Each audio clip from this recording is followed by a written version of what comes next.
Estamos de nuevo en Crónicas y Cicatrices, esta trinchera contra la desinformación que vamos construyendo entre todos para romper el bloqueo mediático que sufren nuestros países en la región, sobre todo con lo que está pasando en Argentina, Venezuela y Brasil. Vemos que las situaciones son similares, en algunas más cruentas, como está pasando en Venezuela, y en otras directamente desembosadas, como ocurre en Brasil, la intención del poder real de acabar con los derechos sociales, de evitar perder sus privilegios, que en realidad no los perdían, sino que debían compartirlos, y reinstalar el neoliberalismo en la región. Hoy vamos a hablar de lo que sucede en Argentina, del tsunami de despidos que se viene viviendo desde fin del año pasado, en una crisis en que está inmersa la economía argentina, como no se esperaba que pudiera estar, por lo menos hace 5 meses no estaba en crisis, y vemos que hoy al argentino no le alcanza para viajar, pagar sus impuestos, para llegar a fin de mes, y más que eso para sostener su fuente laboral. Para eso también vamos a conversar con el economista Hernán Lester, que es el director del Centro de Economía Política Argentina, que nos va a explicar cuál es la visión que ellos tienen de la situación socioeconómica de nuestro país y hacia dónde piensa él que vamos a llegar. Bueno, nos encontramos con Hernán Lester, que es el director del Centro de Economía Política Argentina, que hace muy pocos días atrás presentó un informe interesante sobre midiendo en la medida que se podía los nuevos desocupados de Argentina, ¿no? Cómo ha crecido el desempleo en base a los despidos que se vienen suscitando en el sector público y privado de Argentina desde que asumió Mauricio Macri el 10 de diciembre del año pasado. Hernán, ¿cómo hicieron para armar este estudio? Porque se sabe que hay muy poco acceso a datos oficiales. Sí, lamentablemente no hay información oficial. Se ha discontinuado prácticamente todo, incluso la EPH, con lo cual es muy difícil calcular bueno, algunos indicadores básicos. Lo que nosotros hicimos fue relevar, junto con lo que muchas cámaras tienen ya relevado y algunos gremios, y después lo complementamos con alguna información periodística que fue saliendo en el último tiempo. Eh, lo que nosotros hicimos, y ese número es un poco el reflejo, es ese relevamiento neteado, es decir, en aquellos casos en que se echaba gente y se reincorporaba, allí sí está expresado. No están expresados, obviamente, los nuevos contratados, digamos, este, pero de todas formas creemos que es más un piso que un techo, porque es muy difícil sistematizar la información, las cámaras tienen una parte limitada, los gremios lo mismo, entonces la verdad que lo que queríamos hacer era una cosa que, eh, digamos, que garantizara que eso existe, y nos parece en serio que es más bien un piso y no tanto un techo. En el caso, por ejemplo, de los textiles, nosotros relevamos 590 despidos y está muy subestimado por dos razones. En el caso de los textiles, porque hay mucha informalidad, pero además porque el gremio no los tiene relevados, pero yo soy de San Martín, un distrito pegado aquí a la capital, que tiene muchas pymes textiles y solo con San Martín creo que tenemos ese número, con lo cual, bueno, uno imagina que el número es superior, pero nos parecía, a la hora de poder plantear con seriedad los debates, poder trabajar solo sobre lo que efectivamente está relevado. Ustedes hablan a aproximadamente unos 150.000 despidos registrados en estos últimos meses, sin contar los que se deben haber suscitado después de haber presentado ustedes, de haber publicado el estudio. Pero además hay una cosa también que si bien no se puede acceder a datos oficiales sobre el empleo en blanco, ¿qué pasa con el empleo en negro? Porque ahí supongo que es donde se corta más rápido el hilo, ¿no? Sí, de hecho es difícil calcularlo cuando tenés estadísticas, así que imagínate en este escenario, eh, es muy difícil inferir. La verdad que es un indicador lo que nosotros en todo caso hacemos. Uno puede imaginar que el impacto es mucho mayor por distintas razones, entre ellas cuando uno calcula, en el informe anterior de CEPA está, uno calcula la evolución de los acuerdos salariales y los, digamos, y los acota a 6 meses, porque hay varios que han acordado solo por 6 meses, el promedio más o menos es del 18%. De hecho, en el día de ayer UPCN cerró un acuerdo anual por el 31%, o sea, está por debajo de ese promedio. Cuando calculan la inflación, estamos hablando de que esos aumentos salariales están por venir, en muchos casos arrancaron o arrancan en marzo, abril y mayo, pero como son en cuotas o algunos están a punto de aplicarse, digamos, son aumentos para los próximos 6 meses. Cuando los comparás con la inflación de los últimos 6 meses, o sea, la inflación ya, que ya impactó en el bolsillo de los trabajadores, y tomamos, por ejemplo, el IPC San Luis o el IPC Cava, que son los que ha validado en principio el macrismo, te da aproximadamente el 25%. Allí estás hablando de que tenés entre un 7 y un 8% de pérdida de poder adquisitivo en el sector que está mejor, en el sector registrado, es decir, en aquel que tiene paritarias. Con lo cual uno puede inferir que en el sector informal la caída del salario real claramente es mayor, y además porque en general los ingresos de los sectores informales están mucho más cerca de lo que podría ser una línea de pobreza o el salario mínimo vital y móvil, donde el consumo de todos esos ingresos va destinado a aquellas cosas que más aumentaron. La canasta básica, que aumentó, diría, el doble de lo que mide el IPC, porque obviamente el IPC incluye otros elementos, y transporte y servicios públicos en general, que han aumentado también muy por encima de lo que es el IPC. Con lo cual, la verdad que nosotros imaginamos que el impacto en términos de salario real, obviamente, para los informales es mucho mayor, y probablemente también eso se refleje en lo que tenga que ver con empleo. Nosotros entendemos que la decisión del macrismo es apuntar sobre estos dos ejes, caída del salario real y despidos como una única cosa para no solo enfriar la economía, sino para ordenar la distribución del ingreso de la economía argentina en un esquema más parecido a un 70-30, digamos. Ujú. No sé si está en un 50 y 50, pero claramente había una relación entre el capital y el trabajo en relación al ingreso mucho más proporcional que la que pretende el macrismo hoy. Acaba de aprobarse en la Cámara de Diputados la ley llamada antidespido, que Macri ya dijo que iba a vetar. A pesar de que, bueno, que es un paliativo, porque en definitiva es por 6 meses, eh, llega como un poco tarde también, porque el panorama que vos estás hablando y que mostraron en el estudio y las cosas que se están viendo, sobre todo en la caída de la actividad industrial, la caída en el consumo, de alguna manera puede ayudar a que se frene esta sangría, pero el círculo virtuoso que mencionabas que teníamos hace unos meses atrás, hoy es un círculo vicioso, un círculo que en definitiva hace mucho más daño de lo que favorece a lo que hablan de la alegría y el entusiasmo de la gente, ¿no? Sí, definitivamente, sí, llega tarde, también con las dificultades del cambio.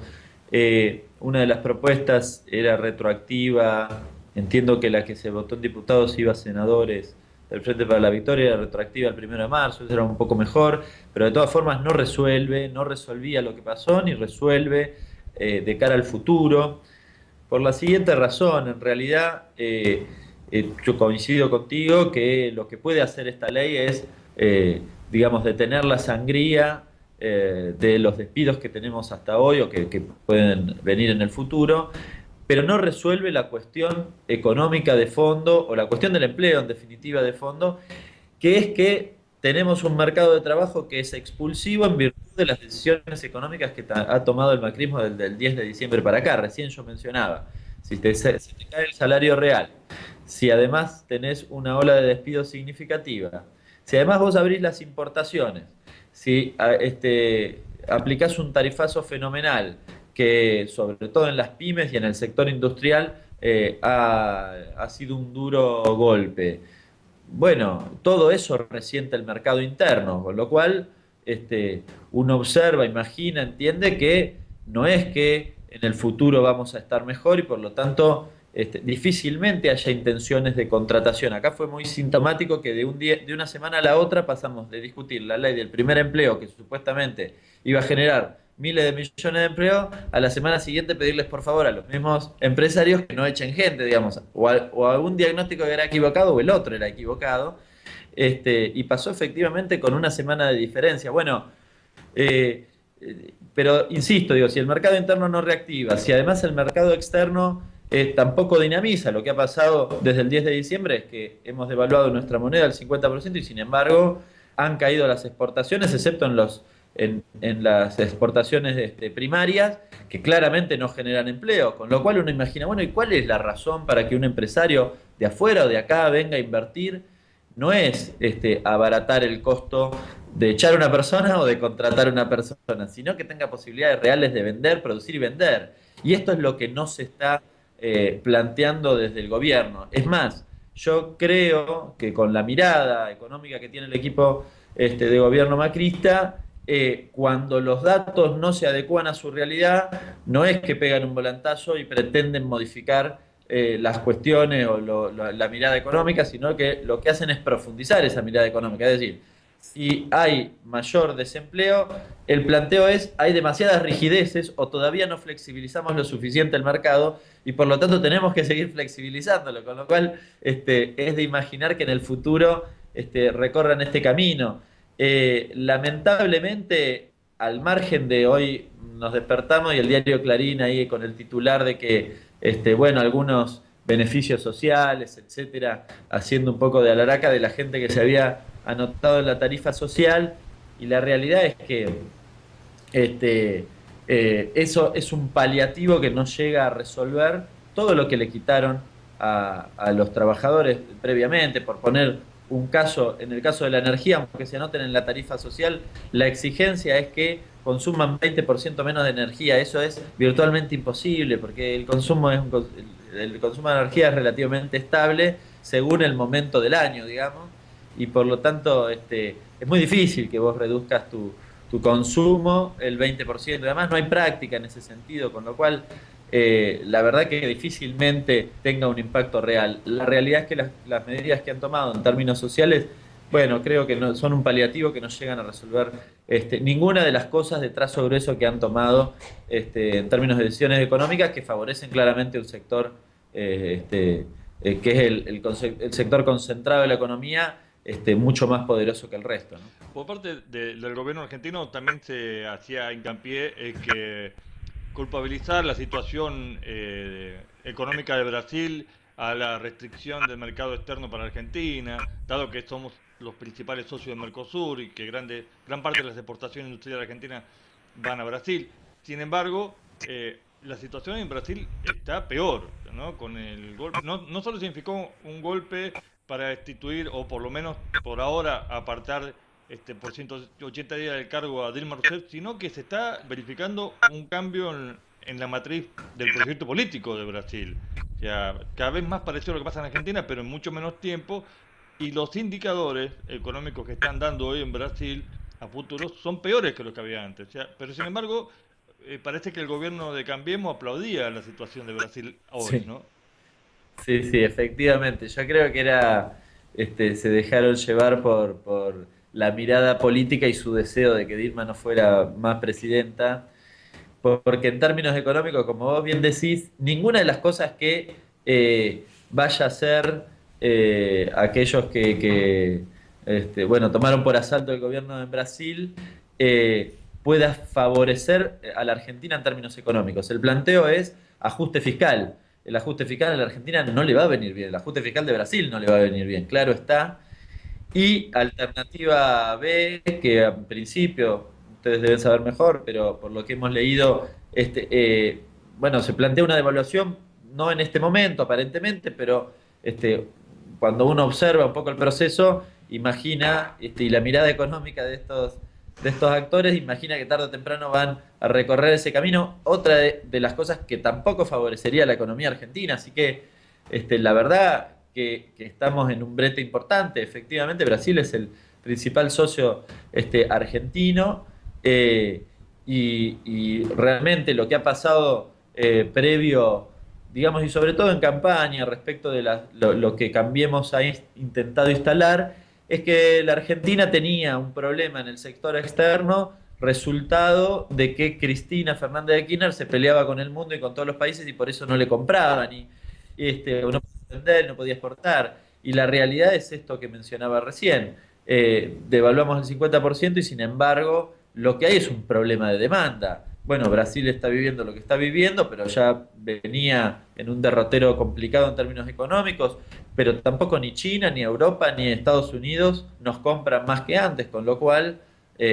bueno, evidentemente cambiemos. No va a decir que se equivocó en el diagnóstico, pero me parece que a esta altura ya se habrán dado cuenta de que el problema no era aquel que ellos mencionaban, sino que la realidad mundial es muy compleja en este momento en términos económicos y que es muy difícil dinamizar la economía a través de justamente de la salida exportadora. Por último, Hernán, ¿qué perspectiva tenés con respecto a la oposición en Argentina de poder de una vez por todas, cuando parecía que pasaba eso con la ley de antidespido, por ejemplo, que se habían juntado todos los bloques opositores y de común acuerdo, pero después ese común acuerdo duró muy poco y se quebró por parte del sector de Sergio Massa? ¿Qué perspectiva tenés de que de una vez por todas se sienten seriamente los bloques opositores para tratar de torcer el rumbo que ha tomado el gobierno argentino? Porque es evidente que de seguir así, hasta se le puede ver un poco futuro institucional a un gobierno del Cambiemos, ¿no? Porque ya vimos lo que pasó en el 2001 con situaciones similares, ¿no? Yo creo que son inteligentes de todas formas. Ujú. No creo que tengan dificultades institucionales, habida cuenta de que hay muchos interesados en que esto se sostenga. Me refiero a este esquema de distribución del ingreso distinto al anterior y que en todo caso esos van a cuidar que las cosas funcionen así, porque además tienen muy reciente el recuerdo de lo que significó el kirchnerismo, con lo cual no van a poner en juego ninguna cosa. Es más, eso creo que es una dificultad hasta con algunos actores del propio peronismo que también evalúan esa cuestión, más en términos personales y de proyección personal que en términos de proyecto de país. Lo que yo creo es que finalmente, y a esta altura, Macri hace más por unir a la oposición que lo que puede llegar a ser los propios dirigentes de este espacio. Justamente esas medidas han derivado en una movilización masiva, juntando a 4 de las 5 centrales sindicales el 29 del mes pasado, que fue muy llamativa, y hace unos días atrás también una movilización de docentes y alumnos universitarios que fue, a pesar de que prácticamente no salió en los diarios, fue realmente muy significativa y lo que se vive en la calle es más fuerte quizás que lo que finalmente se transmite en muchos de los medios de comunicación. Por eso me parece que se está cocinando algo más importante y en eso sí, similar a lo que vivimos en la Argentina en otros momentos. Yo cuando participé de la movilización con los universitarios, bueno, me costaba recordar cuándo había sido la última vez que había vivido una movilización de características o de reclamo universitario de esas características en los últimos tiempos. La verdad que no lo recordaba desde la década de los 90, con lo cual efectivamente lo que se está viviendo en términos sociales es más parecido. Me parece que, bueno, allí también estará el arte de algunos dirigentes de poder intentar conducir y en eso me parece, bueno, yo mi filiación política está clara. Me parece que la que mejor entiende claramente la etapa es la expresidenta Cristina Fernández de Kirchner, que lo que dijo es nosotros tenemos que estar, no importa a quién votamos, o a quién votó cualquier persona, no importa su pertenencia ideológica, la realidad es si estaba mejor antes o está mejor ahora y nosotros tenemos que acompañar justamente desde la política que el retroceso en términos de derechos no sea significativo, porque cuando nos toque volver, bueno, que no volvamos de tan atrás, la verdad, esta es la realidad y me parece que ese es el gran desafío. Bueno, muchas gracias, Hernán, y nos seguimos en contacto a ver cómo continúa la realidad de la región, porque ya no es solamente Argentina, ¿no? Dale, un abrazo grande y un saludo desde acá de Buenos Aires. Bueno.